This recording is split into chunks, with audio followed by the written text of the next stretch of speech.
Now let us consider the AC commutator motor.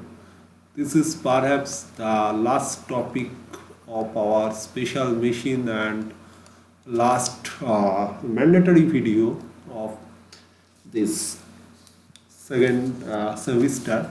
After this, I will means upload a few educational video for the interested student. Those who are interested, they may uh, watch it, but means whatever is here means now you must have noticed that in few videos I have mentioned in bracket optional.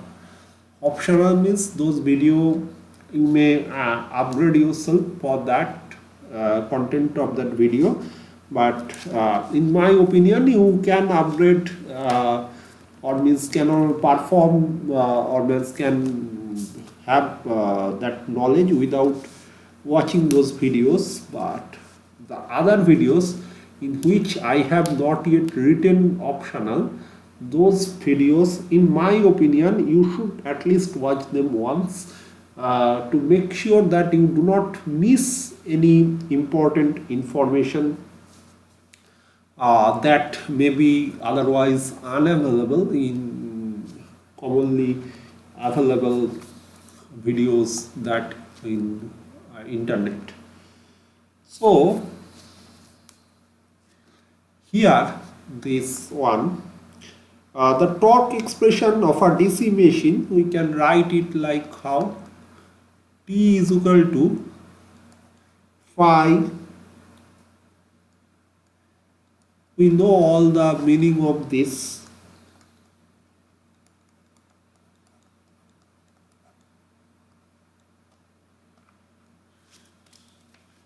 Right. So this is the expression of a commutator motor. Now if we fed that motor with an AC supply, what will happen? This in that condition, this expression will be valid for instantaneous torque, where this phi will be representing flux per pole,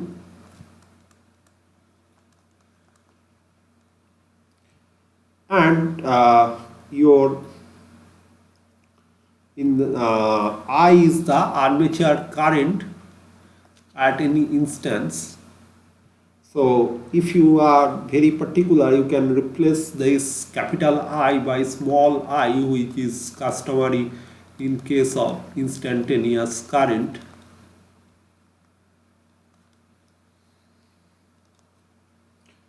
And in that case, the I will be sinusoidally varying with a frequency f, that is the supply frequency. Average torque on a commutator motor will be in that case T is equal to phi m z I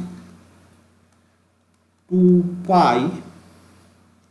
This is the average torque I am writing into P by A, where A is the number of parallel path and P is the number of pole, cos psi. Clearly this one is our RMS value. This not this. This is the instantaneous value. Obviously this has a contribution, but if we consider over a complete video to calculate RMS, then we will get this one. Now another thing, what is then psi? The psi is the angle between phase angle between current and flux phasor.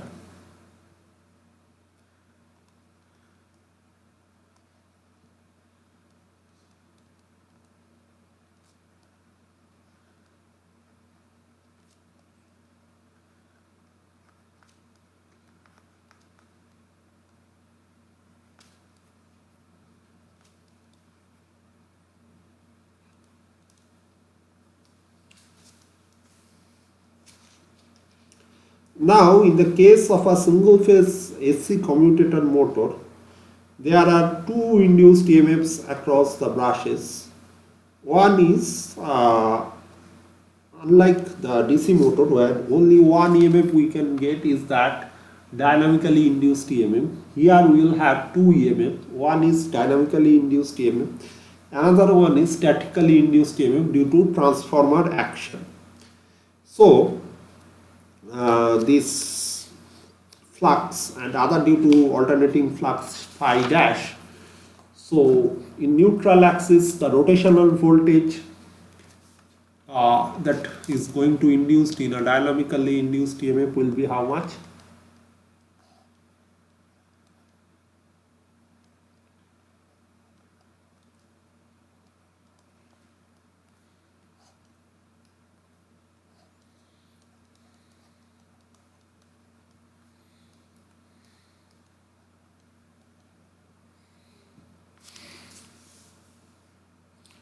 Right. However, when the pole is having alternating flux and the brushes are in the neutral plane, the RMS value of the rotational voltage, this is for DC expression, but RMS value for the AC will be how much?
Then the above equation will be become what?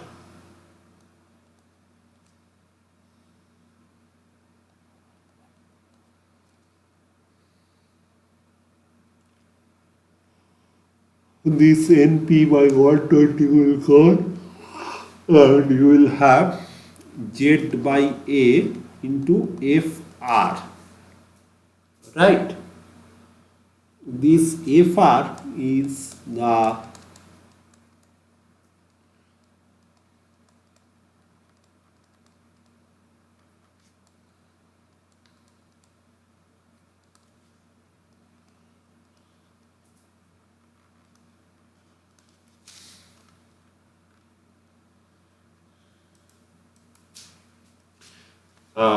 now what about our that your alternating flux phi dash in the neutral axis that develops what? Alternating voltage due to transformer action.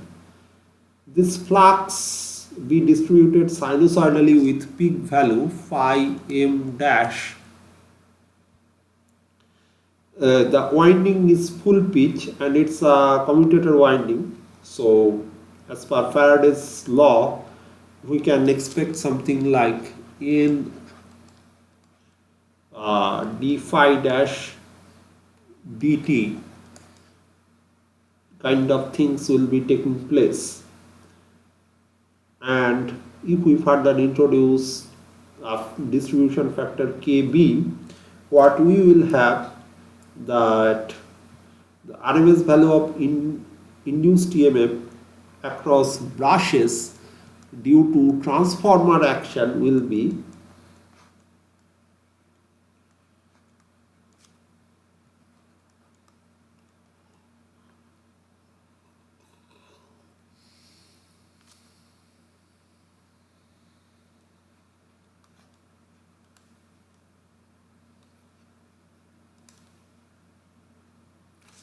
so in order to understand this we need to insert that picture.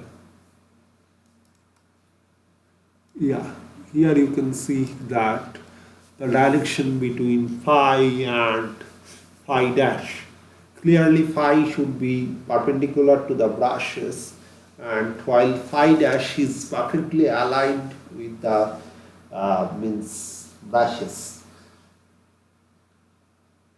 So these two type of EMF, one is dynamically induced EMF, another one is statically induced EMF. They are working together uh, in conjunction.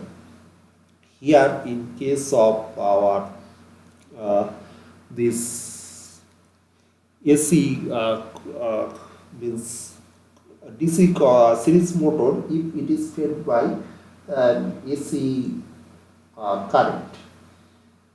Basically, DC series motor can be operated using AC. Only thing is that in DC series motor we do not laminate the pole structure, and therefore if we allow flow of alternating current through pole winding, that will cause a huge amount of loss due to eddy current and losses in our pole structure. So that is why it is better to engineer the design and not to use a DC series motor directly for an alternating current supply. Okay, now see that with this value Z by 2A is the number of parallel path, and our KB, like as we have determined in our previous semester fundamental of rotating machine, generally KB is 2 by pi. We can show it. It is something like sine n alpha by 2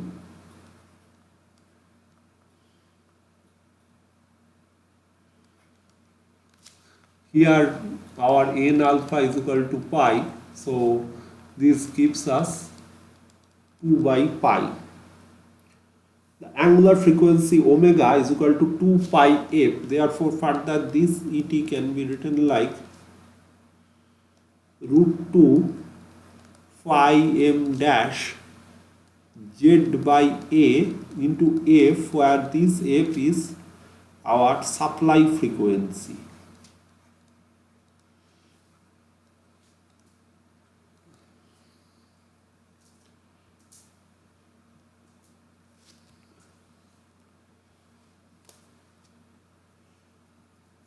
Now what would happen in case of DC series motor if we excite that with an alternating supply will be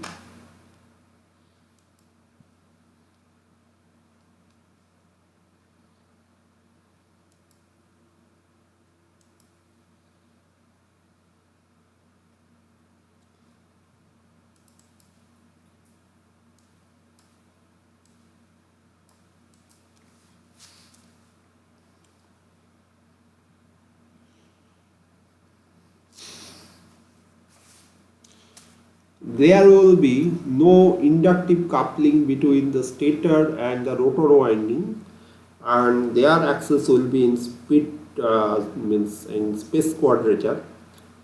Both the winding will be open circuited primaries, or behave like open circuit primaries of transformer, and consequently each winding will give us a large reactance, and that will also cause a very poor value of power factor.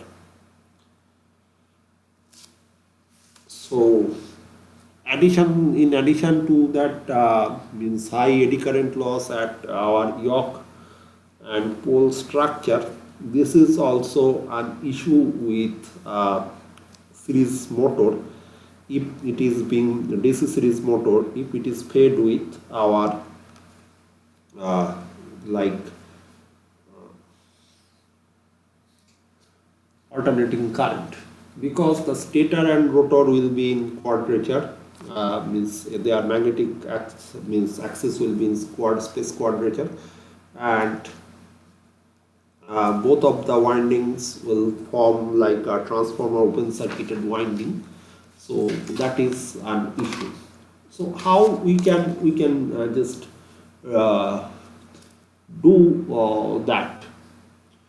To overcome these difficulties, what we can do is that we can just consider compensating winding. What is that? This is a case of compensating winding. Here you can see these are conductively compensating. Just like an auto transformer, it is auto transformer has two type of EMF transfer: conductively compensating, and this one is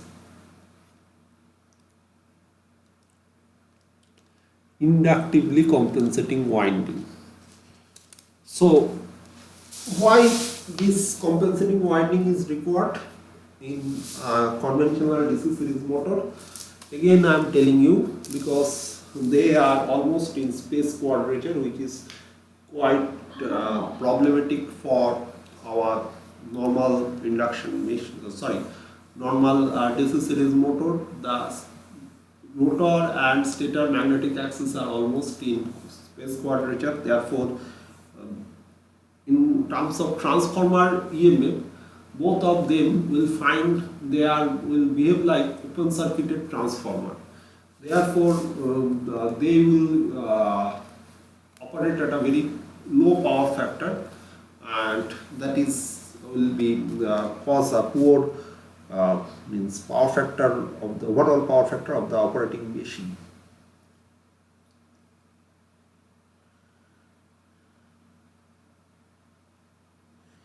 Now, in a conductively compensated machine, this compensating winding carries the armature current, and its number of turns we can calculate in a DC machine, like the same calculation that we did during our that compensation winding, when we did compensation winding for our DC armature reaction. That same kind of calculation we can do here to figure out the number of turns in our compensating winding. But this compensating winding will do what? This compensating winding will behave like a short circuited secondary winding of the transformer, and in that case, any convenient number of turns we can use. In case of in case of our second case, this inductively transformer, it is like short circuited transformer, so any number of turns you can use. Now here what is important to note that in both cases, turns should be uniformly distributed as far as possible over the stator periphery. Like, although in schematic diagram I show a very long representation, but you need to distribute it over the stator periphery to ensure a full compensation of armature air gap flux. Now, a small power AC series motor, or a popularly known as fractional horsepower AC series motor, it usually a plain AC series motor without any compensating winding. We just do that lamination of that pole and yoke, so we can reduce the considerable amount of eddy current losses and thereby reduce the heating of the frames. Because when it is small scale, do remember one thing, that size of the machine has a direct impact on the temperature profile of the machine. If you cannot if you make your machine bulkier, it occupies more volume and you are actually giving your machine more room or more scope to dissipate its heat. But as soon as you are starting space reduction or looking for a compact machine, then you are actually trying to means you have to look after the ventilation issue of the machine, because this means every machine with high torque to inertia ratio or torque to volume ratio has concern regarding uh, dissipation of the generated heat. And in that case, if your machine generates additional heat of no good cause, that due to that eddy current loss, then it is very grave issue for your small scale motor. So we must do, whether we introduce compensating winding or we do not use, means in case it may be just a very small scale application. And also that budget plays a very crucial role here. Like in the last video, means that starting of single phase induction motor, I was talking about shaded pole machine. So shaded pole is a very cheap kind of arrangement, even cheaper than that capacitor run motor. So you can go for it to just reduce the budget, and you sell it to some small shopkeepers or people who just just run that single machine to make their life a bit more comfortable. So in their case, they do not consider that whether it is B 4-star or 5-star. What does matter to them, whether the entire that fan, that small fan of diameter say 8 inch or at max 10 inch, whether it comes within 300 or it costs them 400. These 100 rupees matter to them. They do not consider that after installing it, whether their bill will be increased by 5 rupees per month or not. Because for a particular fan, if only one fan can change your bill by say 2 to 5 rupees per month, while the wattage of that fan is say some 30-40 watt, then it's very means it can be an issue for us, but they are the poor people. They do not understand that how this fan is going to cost them in long run. What they consider is that whether the fan is available at 300 or 350 or 400. So if it is available in 300 and the dia size is same, they will go for 300. They won't go for 400. Even it may happen that installing that 400 may save their future recurrent cost or expenditure or spending on that electric bill, but they do not understand. So now why I am talking all this nonsense here is that to make you understand, make your sense clear that this fractional watt machine, all these are completely market driven and requirement driven. So there is no such fixed policy that for this one we will go for this motor. It is after all an optimization process. You need to consider various aspects like budget, your target means who will be procuring these machines from you, and all this does matter. Although there is a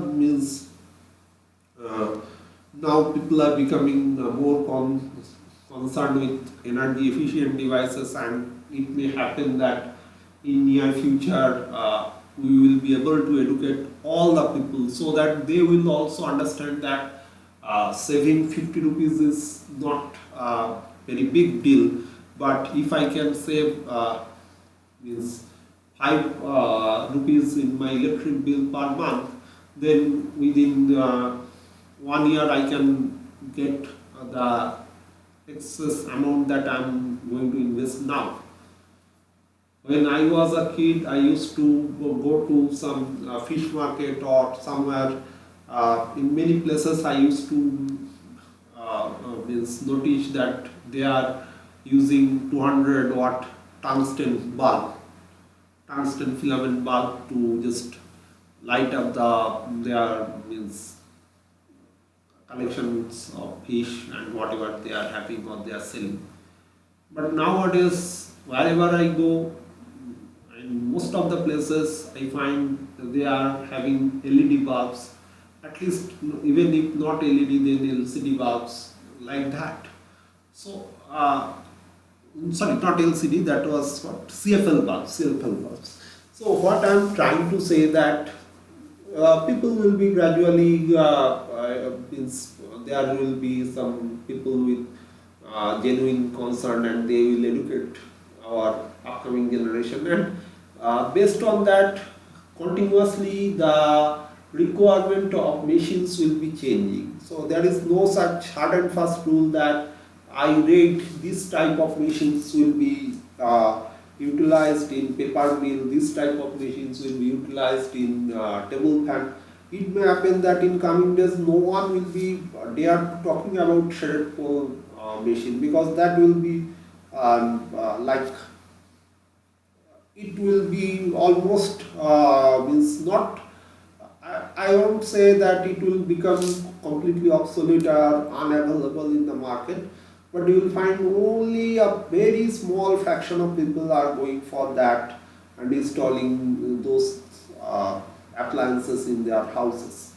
So everything depends on your market trends and how much you can cost. And here it lies, it's a very emerging area of research with this our SolidWorks and other like other softwares that can efficiently means compute the magnetic flux pattern.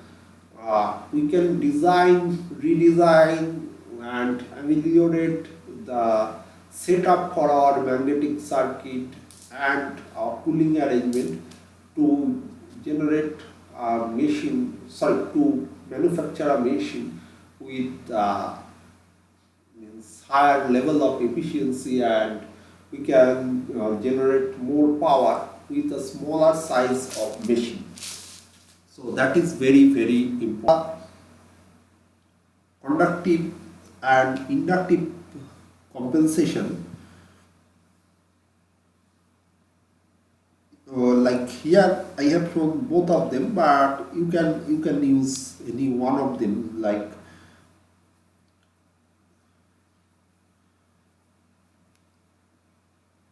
this one is doing conductive compensation, and when you present another one that is doing inductive compensation. But generally what is happening, either we have this one or this inductive compensation is present, but this inductive compensation works with in conjunction with this RFXM, right?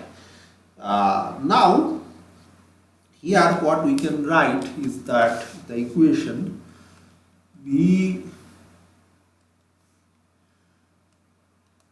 is equal to IR plus JIX plus ER.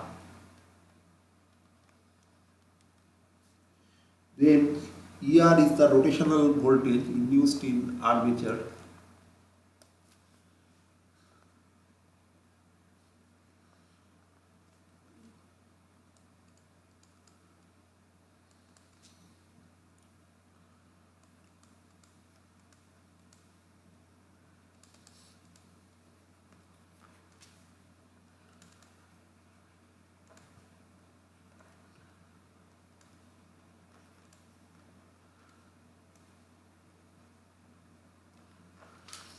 right? Now x is equal to xf plus xa plus xc, and r will be is equal to rf plus ra plus rc.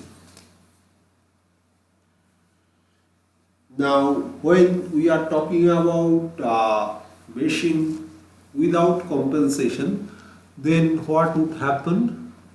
These two factors will not be present, right? Now the total reactance X is we can express it in terms of leakage and mutual reactance. So let us write XMD and XMQ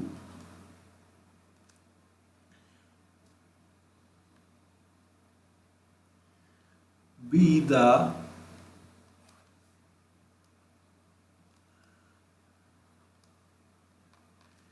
mutual reactance or mutual inductance of the field of direct axis. And what about brush axis? Brush axis is exactly same as the quadrature axis. I have a strong means I do not like that phrasing is nothing but that may put some extra weightage or emphasis on a particular phrase of sentence, but I do not like it. Like brush axis is nothing but the quadrature axis. I do not understand this phrasing, that what is about is nothing but. So in future I expect that you people, if any one of you are listening to this video, will refrain yourself from using that one, is nothing but. So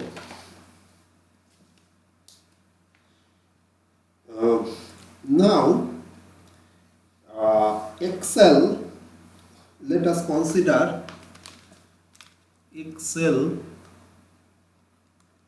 be the leakage.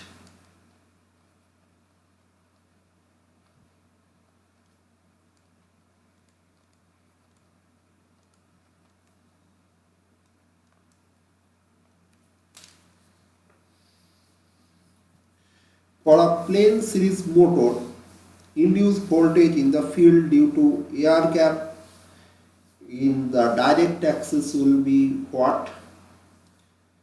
Induced voltage in the field due to air gap flux in direct axis.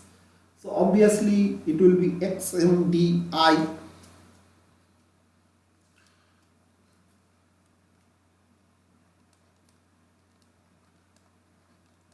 What is it? It is the motor induced voltage in the field due to direct axis flux.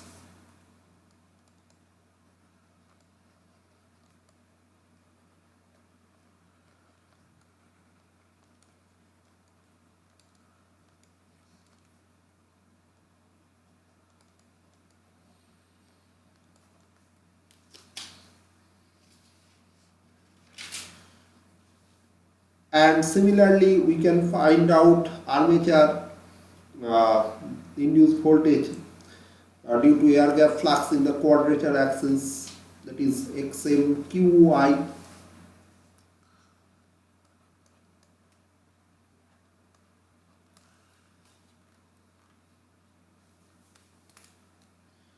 Now the total reactance X is how much? The total reactance X is equal to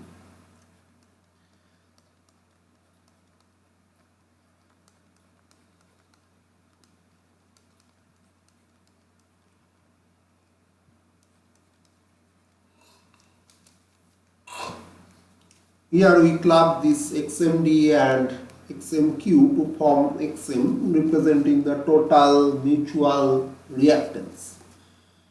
Now here we are assuming one thing, that flux in the, or rather different component of flux in the air gap is developed by the field and armature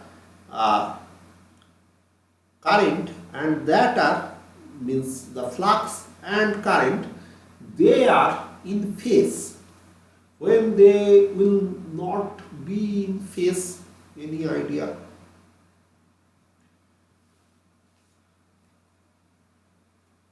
When flux and current will not be in phase.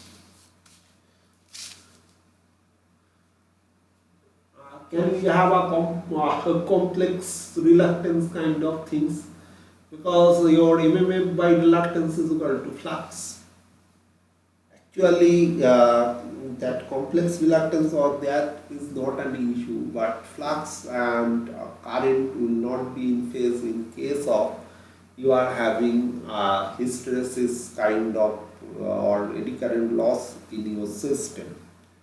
So basically stating flux and current are in phase means you are in other way trying to mention that your system is free from all sorts of core losses.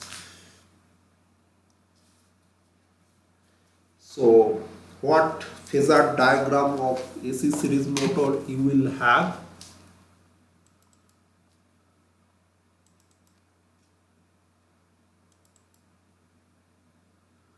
This will be the Phasor diagram. Clear? Very simple. I, GIXL, IR. Now this ER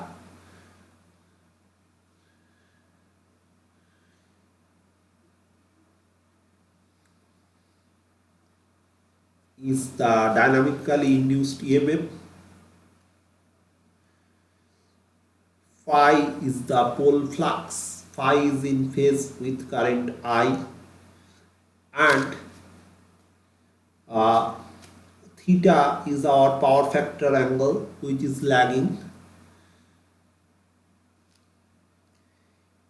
This ER, we can further express this ER in terms of direct axis mutual reactance XMD if the brushes are so placed that they are in pole axis. The induced EMF due to transformer action will be what?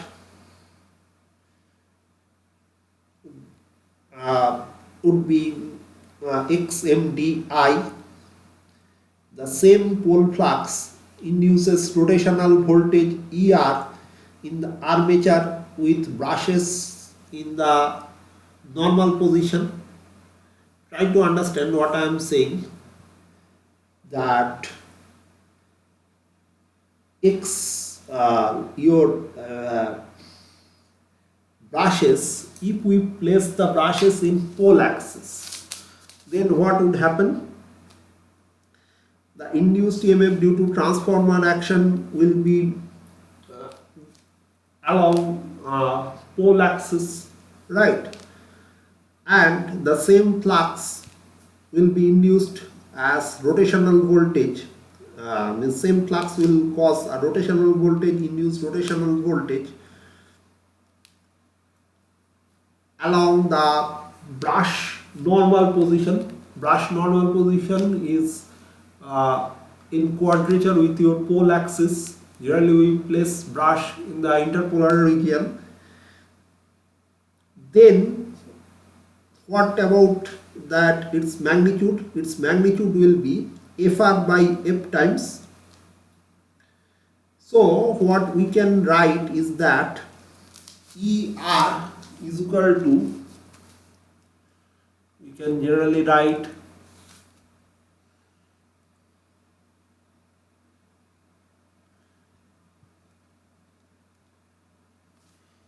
ER is equal to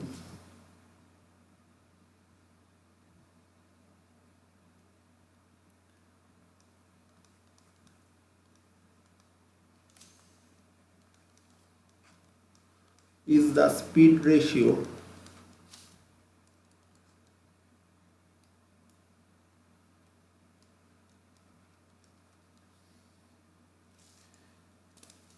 right. Now what would happen or what type of changes do we expect if we incorporate the core loss? If we incorporate the core loss, then the current will lead the flux by a certain angle that is known as hysteresis angle of advance. And if we draw our phasor or redraw our phasor considering the hysteresis angle of advance, then what we will get? We will get something like,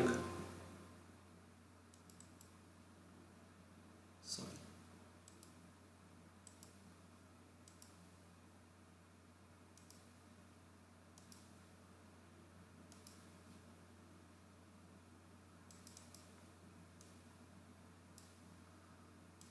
this diagram.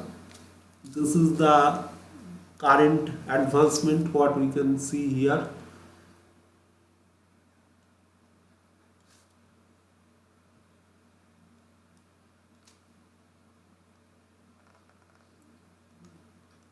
The book is somewhat old, that is why this diagram is not very clear.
This is the case.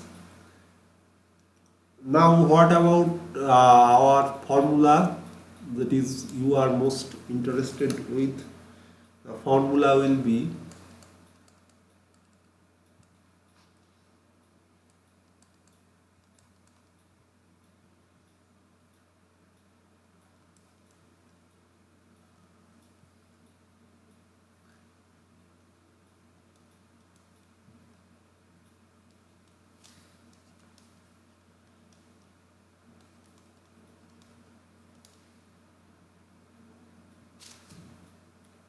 and here will be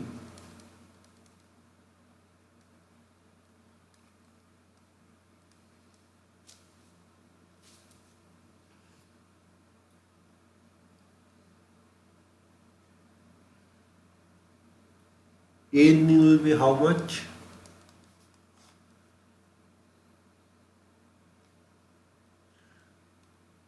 Q1 is a constant, will be given in your problem.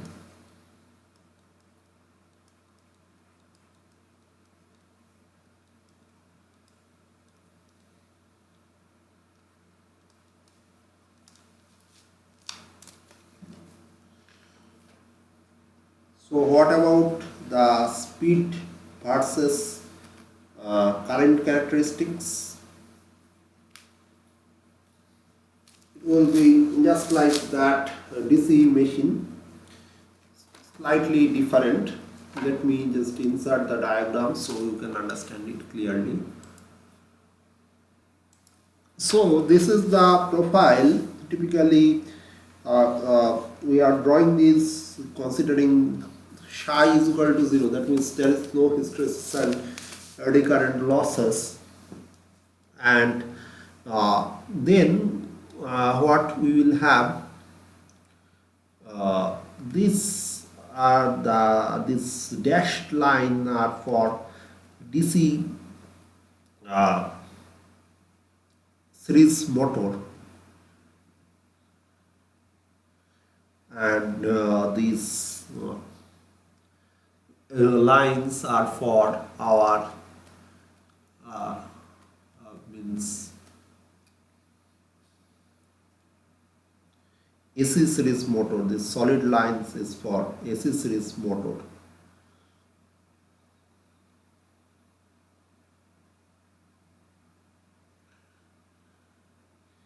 Now, in case of flux saturation in DC series motor under saturated condition, flux becomes constant at large current, and therefore then the torque T becomes almost proportional to constant current I.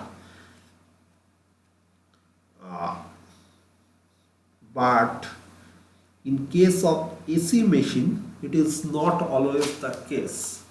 There is saturation occurs at some later time, and that is why you are having still this kind of nature up till this point, after which the saturation takes place and your torque becomes proportional to your current, right?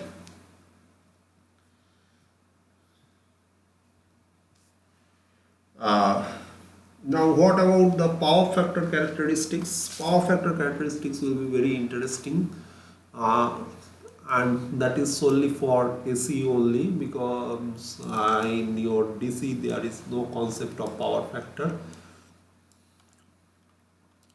So generally the power factor is very high, starting from 1 for low value of current, but as soon as you are going to load your machine and it draws more current, there is a power factor is getting worse with high load.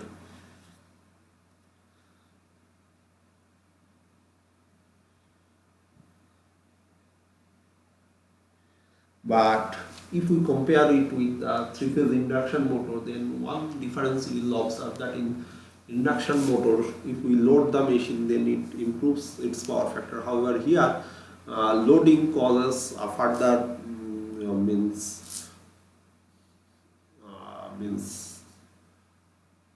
worsening of that power factor, which is not at all desirable. So this is a serious constraint for AC series motor, that if we load it, then there is a reduction in the power factor. In a nutshell, the amount of VA the machine is absorbed will not get proportional benefit. Now, last but not the least, most important topic, that is ratio between DC and AC speed. The same series DC commutator motor, if we allow it to run with sometimes with DC and sometimes with AC, then we need to figure out what about the ratio of speed. The ratio of speed could be found out using the ratio of their back EMF.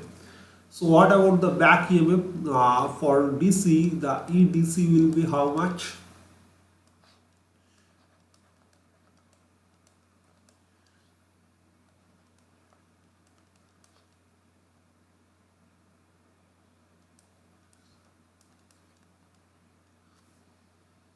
And for AC it will be, because transformer EMF has nothing to do with this rotational part.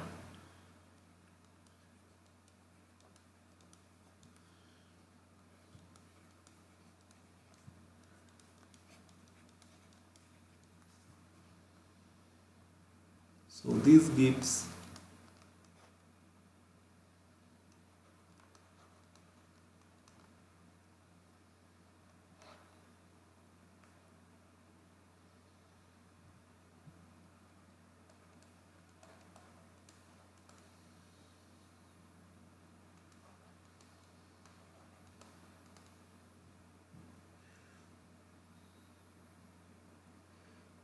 if we neglect the saturation, then what we will get, phi m by root 2 is equal to this phi, the average value of flux per pole. So this is the case. Now if V is the supply voltage in both cases and its value is V for DC operation, it is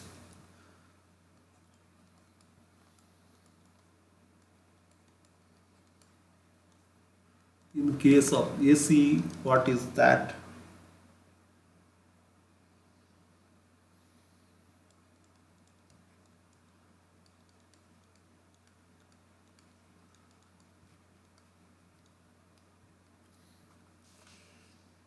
So here you can write this is equal to, from these two equation, V cos theta minus IR by V minus IR.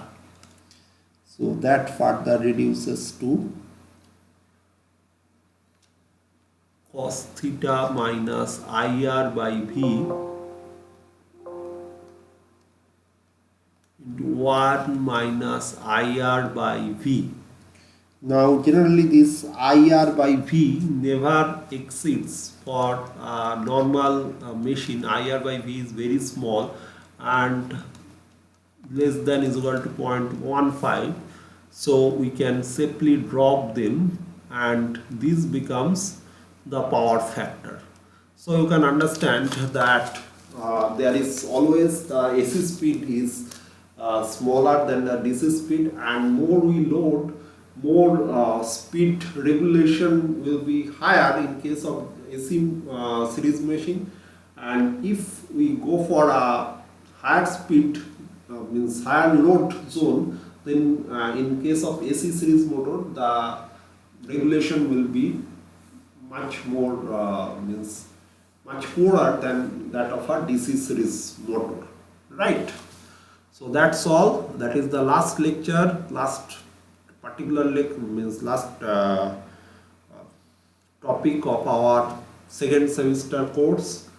After that only a few educational videos will be uploaded. No hard and fast rule that you have to watch those videos, but till this it is your syllabus. Okay.